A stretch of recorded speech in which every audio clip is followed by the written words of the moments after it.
Okay, I'm sorry. I need a little call and response to make sure that that food isn't putting you all to sleep.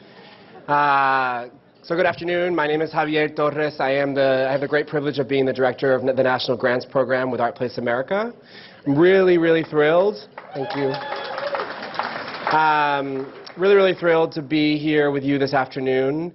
So many great colleagues, so many great leaders, so many great folks in the field that I get to learn from all of the time. But I'm most excited because I get to be here to talk about one of my most important subjects in this work.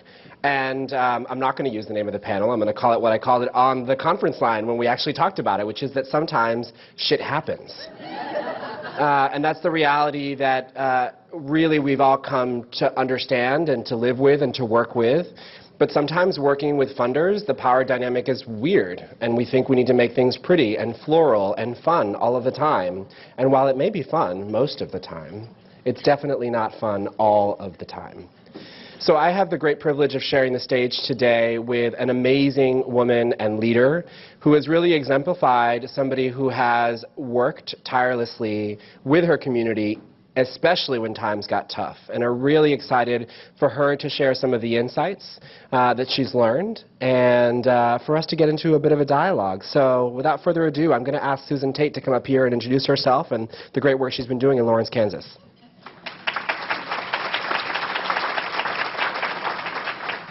Thanks, Javier.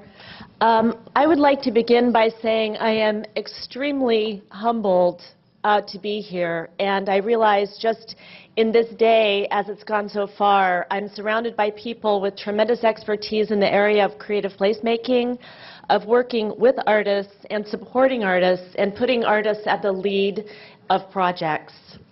So thank you, and thank you to ArtPlace. Thank you for having me here today. I hope what we're able to do is get into a discussion about the messiness of creative placemaking projects that is sometimes in conflict with our desire to present them as clean and beautiful and flowery, as you said. I'm the CEO. I'm going to pull this out here. I'm the CEO of the Lawrence Art Center. We are in Lawrence, Kansas, which is about half an hour from Kansas City. We're the home of the Jayhawks. And we are very proud to have an artsy community which has had very little in terms of cohesion around the arts. What we have been doing at the Lawrence Art Center, where we employ about 150 to 200 artists a year as contractors working with students in visual and performing arts, education, in performance, and in contemporary exhibition. We have a residency program that is national and international. We have a living space for artists as well as studio space in our building and off-site. However, what we have been doing over the last year outside of our building has caused us, and especially me, to work outside of my area of expertise. This also has humbled me. We have asked our City Public Works Department to work with artists at the beginning of projects rather than to think about plopping a sculpture on an intersection after a street is redesigned. We have asked artists to prepare projects for public works departments, and in not every case have we really done the homework necessary or created the opportunities for engagement and education of artists that we hope to continue to do in the future. Next year, we'll be starting an Artists, Inc. program at the Lawrence Art Center with funding from the State Department of Commerce, and we hope to get ahead of what happens next in terms of offering opportunities for artists in Lawrence. I decided to title this very brief introduction to our project, Unholy Collusion. And the reason I did is because yesterday after I got here, when I thought things were really humming along nicely for our project, which is in the very early design phases, and I'll describe in just 1 minute, I received an email from one neighbor who referred to what ArtPlace, I believe, would call collaboration as, and city staffers, that this is an important investment. Our city had said they would make about a $4 million investment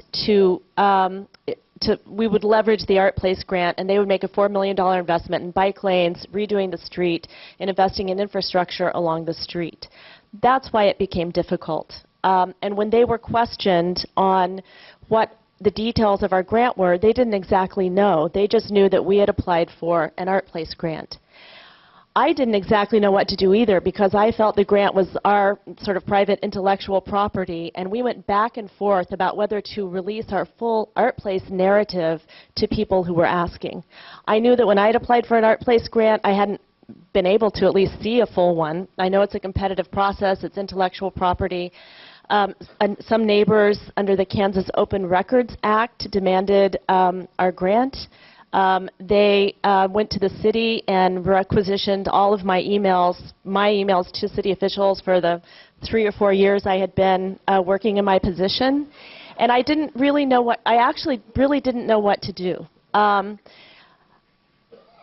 As I said, we employ 150 to 200 artists, but the people most concerned and the most critical were not all artists, but a handful of artists. And this was very uncomfortable for us. So what seemed like a partnership did evaporate in a way, in a small scale, but it felt very big. Our newspaper, which encouraged us to move forward, was absolutely thrilled at the back and forth and the tension that was arising from this project. And I was nervous. I was nervous about how our funders would look at that. Great. So what do you think, or what could you share, surprised you the most about all of the things that were moving and shifting around you in this process?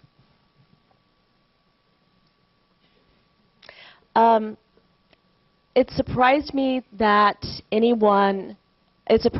people were willing to attribute dark motives to something we were so pleased to do. I mean, I guess that's the most honest thing I could say. It was heartbreaking because, in fact, my family and I don't own any property along 9th Street, and also we don't intend to. In fact, we really extended, not my family, but my staff. I want to recognize Sarah Bishop. Sarah's our grant writer. She wrote our ArtPlace grant. She's my colleague. We stayed up many long nights working on that. But what surprised me the most is the willingness of people to attribute dark motives or unholy motives to what we were doing. My staff has everything we can do to run our nonprofit inside our art center. They are artists themselves.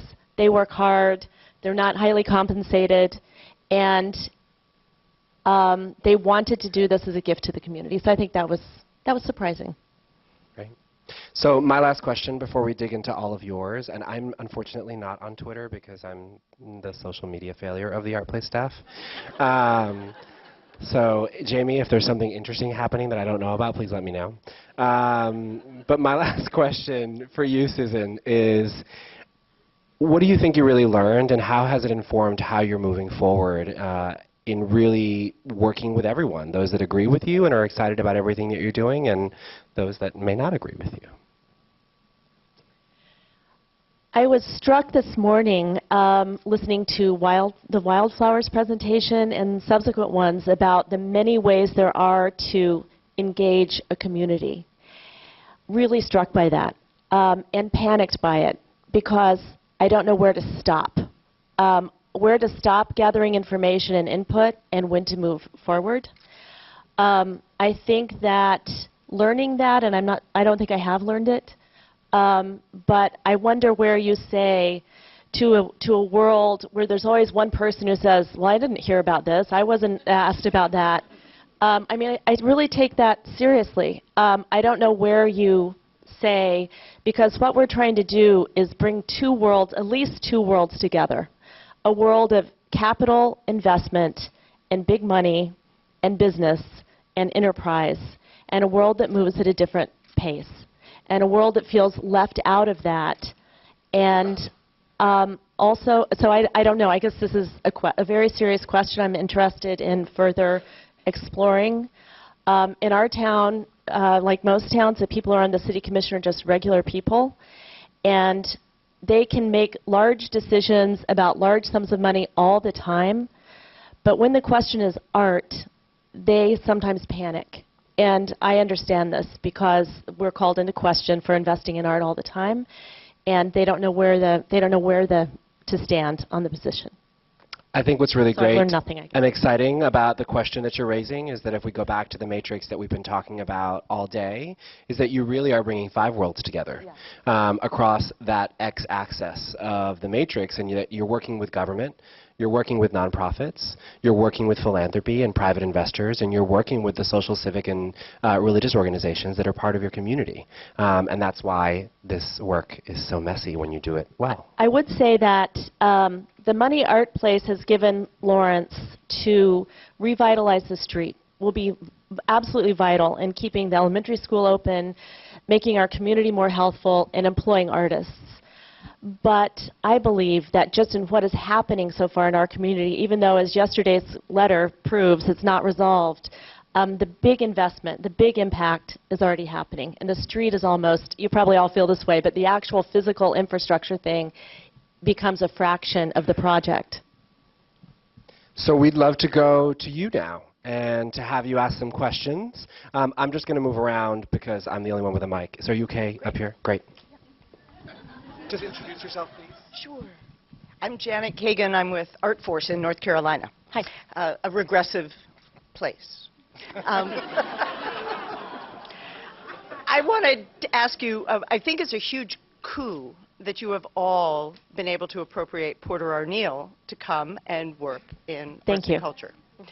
And I was curious about how you perceived how that relationship would be moving forward on 9th Street, because part of his mandate is to work in that area, as well as this issue of regressive neighborhoods, populations, communities. Even the announcement of his appointment generated a certain amount of ire. Yes, we have hired Porter Arneal from recently from Kansas City as the really the first city director of art and culture in Lawrence. Porter will begin to take over creative placemaking projects on behalf of the city. I mean, I think we were filling a vacuum. We saw an opportunity, and we jumped ahead. But as a city employee, he will be in a position really to navigate these waters in a different way than a single arts organization. He will also be actively engaged in what in National Endowment for the Arts, our town grant has funded our Free State Festival. So he will work very hard in that. There was some ire that greeted his appointment because he speaks very well about economic development and measurements. And that, again, can, you know, the idea that art and money are coexisting can make some difficult conversations. But we're very lucky to have him, you're right. Other questions from the audience? Great. Just introduce yourself, please. Hello, Colleen Sheehy, Director at Plains Art Museum in Fargo, also Moorhead, Minnesota. I really have a lot of sympathy for what you've been going through and respect your perseverance. One of the things that has helped in my thinking about the challenges with all these systems that we're working in, and I'm at an art museum and we're moving out of the building, so there are a lot of complex relationships working with communities, working with artists, working with neighborhood associations and city governments, is really taking inspiration from Joseph Beuys and his concept of social sculpture, that the project is not just the street. You know, as you said, it's these systems. It's changing relationships. So that helps to keep me going, and I think he's a good kind of forefather to go back to. What I wanted to ask about is how do you work within your staff to build their capacity for this kind of dramatic change where it's a lot easier just to stay within your building? And how do you work with your staff to keep them motivated and see stretching themselves and stretching the organization is worth it, especially, you know, in the face of these conflicts and setbacks? At times, our staff has been in a difficult position because they are artists. They live around many of them live around our neighborhood. But we undertook this project with great intention and intentionality, and we knew I think we knew a little bit about the work it would take, particularly with city staff. But I would say what has happened with our staff, where we've been really spread thin and there have been times of tension, is that we have grown even closer because we are working toward a common goal. We absolutely believe in it. And as I said, and you sort of repeated, the street itself is going to wind up being a fraction of the tremendous product that that is going to be produced. A lot of it will be hard to measure. In fact, I know that's one of the interests of ArtPlace, is measuring the impact that seems difficult to measure. Hi, I'm Dennis Scholl from Miami. You're kind of in the ugly middle now, and most projects have an ugly middle, and it seems like there will never be a happy end. And maybe it's a little early to ask this question, but yeah, you know, when you get this kind of pushback, you must ask yourself, what could I have done differently? What could we as an organization have done differently? How could we have messaged this differently? So I'm wondering what your thoughts are about that, and maybe you'll apply some of those lessons as you go forward. Well, this has clearly become my bear-all moment, because I do say, how could we have done things differently sometimes? And sometimes I just feel like we could not have done a better job. I do not feel that way. I do not feel that way. I'm just being honest and saying sometimes it's highly frustrating. What we could have done, I learned this morning when I was listening to Wildflower. I learned many different ways to ask people to tell their stories. People tell their stories in the case that you demonstrated this morning, and I learned a tremendous amount from that, by moving figures around. The narratives that are available probably needed more time to settle between the moment when we knew we got the ArtPlace grant and moving forward. I think time. I mean, I was very moved by a deadline, and that has receded as the most important thing. So I think that the messaging, I think another place we were weak in messaging is highlighting a world-class design team that seemed to take precedence over artists who live in our town. And in our mind, it didn't really and wasn't going to forever, but we certainly headlined that at the beginning of the project, even though that, again, was only a fraction of the project. Yes, and my name's Julia Taylor. I'm from Milwaukee, Wisconsin. And first I want to say thank you for your courage to get up here and share your story with us. I think what you've experienced, you know, we can all learn from, but I think it takes a lot of courage to get up and do what you've done. So thank you for that. The ugly. The ugly middle.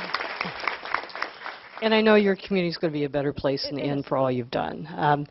I think certainly there are various points in time, I think, when you try to create change in communities by introducing a new field of work like this. You're always going to have somebody who's pissed off at you, you know, an artist, city government, somebody, because you're trying to institute change. I think the hardest part is to find those kind of individuals of trust within the community that you can bring together around you on these projects, not just to help the project move forward, but help the whole community move forward. And we're trying something a little more formalized, where we've identified a number of artists in the different communities that have been there for a while. They have successful practices. They're also strong community leaders. They're seen as community people that know their community well. And so we're actually forming a cultural leadership network with those individuals and paying them to actually work with emerging artists in the neighborhood, because we also find out that when we work with emerging artists, sometimes they really don't know what they're getting into either. And the ability to provide mentorship for them, but to also help bring the community groups together and help us form the project going forward. So I'm hoping that this can help us get into some of the harder issues that come up with economic disparity, with race, and other things that we just don't talk about, but creative placemaking gives us kind of a safe environment to do so. So thank you. I'll be right back. So we have a question in the back, so I'm going to run back here.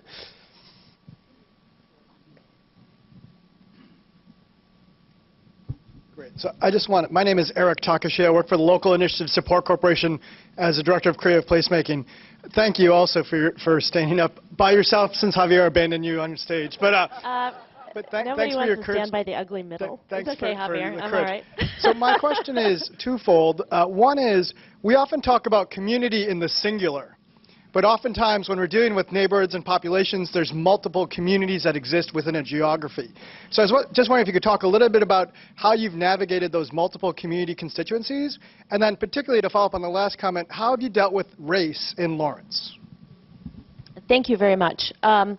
Really, I think my entire comments are a list of what we could have done better and what we have learned. I think that when we think about this neighborhood where the project is, there are actually two neighborhoods. One is our downtown, which is very vital and has a tremendous amount of investment. We are in the lucky position of not having to fix a downtown that has been, abandoned. It's been strong for years. That's one neighborhood. And the other is at the end of the 7 blocks to the east, where, again, there is tremendous investment by one developer and also by the federal government. In between, there are several churches. There's a small school that has been under threat of closure, as I mentioned. There are many people who rent places to live. There are small businesses, and they are concerned about property values. If they rent places particularly, or if they're on a fixed income. But this is true in all of our communities. We have held a great number of meetings for people from all aspects of both of these neighborhoods where the project is taking place, but also from our entire community. As far as, and we continue to, this is ongoing. This will be ongoing for months, and it will continue far after the project itself is over. At the Lawrence Arts Center itself, we have so many artists who are working there in all disciplines that they're always an active part of the conversation about our project. The neighborhood where the street is, most of the street is, has a school that has about 76% of the children on free and reduced lunch as an indication of the socioeconomic status of the neighborhood. We talk all the time about 100% access to arts and culture for those children and for their families in our building, which is also in that neighborhood, as well as on the street. Race is an interesting question in Lawrence. Lawrence has a very small percentages of non-Caucasian populations. We have the University of Kansas, but we also have Haskell Indian Nations University, which is one of only 2 4-year Native American universities in the country. And Haskell has been a part of our conversation, and we really have addressed race, or hope to address race, through the population of the elementary school there, which is a fairly mixed demographic, and also in the questions that come up about civil rights movement, very important to Lawrence, and also the Civil War history, very important to Lawrence. And the actual land where the street is running through has a history of being inhabited by 7 different Native American tribes. And these will all be part of the stories as we dig down deep and see what is important to illuminate on the project. Great. Hi. Kimberly Driggins from the Washington, D.C. Office of Planning. Just want to echo and say thank you for your candor. I'm curious as to your partnerships. I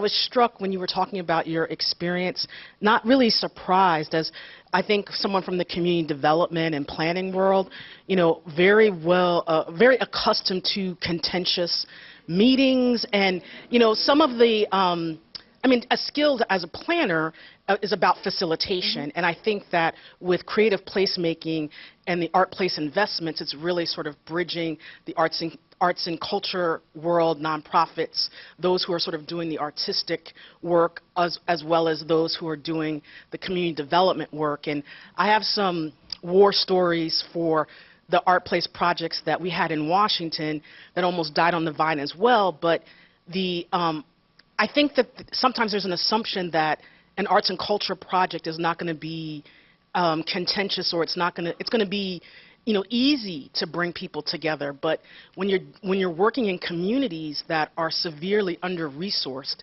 that have a history of neglect, what you got, it wasn't necessarily about you, but it was really about the conditions in which people are working in. And it's almost a knee-jerk reaction. Sometimes it's that feeling of we have to question everything because there's been a history of distrust, and there's been a history of things not happening, that, not being transparent. So, the context on which we're doing this work really needs to be sort of understood. And the coalition building, I call it sort of three-legged stool. I mean, we work with arts and culture to bring the value of arts, but the community development and planning side is equally as important in really providing a context. And I was a conduit for the artists that we were working with to help with some of those really difficult conversations. And we didn't actually have them go out by themselves. I mean, they were really paired with some folks from my staff. And again, it's not easy. And I have some stories, maybe not as drastic as yours, but certainly sort of anticipating where there was going to be tension. So the question is around partnerships. I think our project is on a terrific trajectory. I believe that the coalitions are being formed, that a few of which weren't in place before as we thought they were. The coalitions are absolutely being formed now. I think that in our case, everybody was on a learning curve at the same time. City staff, Chamber of Commerce, artists, neighbors. So we were kind of out there thinking everybody was with us, and then we looked behind and we weren't really quite there yet. But I love the work of it. I love the intensity of it. I love the conversations that have come about as a part of this. I wouldn't change it. I just, I'm being frank about the difficulties, and as I've had many conversations here, I know they're not that unique, and as I think Jamie said this morning, not even that interesting compared to what a lot of you have gone through. But, here we are. Great. Thank so you. We have time for one more quick question, and I saw a hand in the back of the room earlier, so I'm going to ask you to meet me halfway and to make sure that you keep your question very, very short and concise. Thank you. Sure. Yeah, I just wanted to make a quick statement more than a question about arguing for the impossibility of perfect consensus, and the idea that there may be a moment when people disagree, but there's still a great vision for a project that is worth moving forward with, even if someone in the room disagrees. So that's I don't know if people agree or disagree, but that's a position I have to take. Absolutely. Thank you. Great. So I really want us all to take one more time to thank Susan for tremendous, brave, taking this opportunity to be with us and sharing her story. I really want to thank you. I know I've learned a lot in my short time at ArtPlace, even being able to engage with some of her constituents and partners who've also reached out to us, and getting just to watch the grace under pressure that Susan has continued to exhibit, and really excited to see what comes out of this.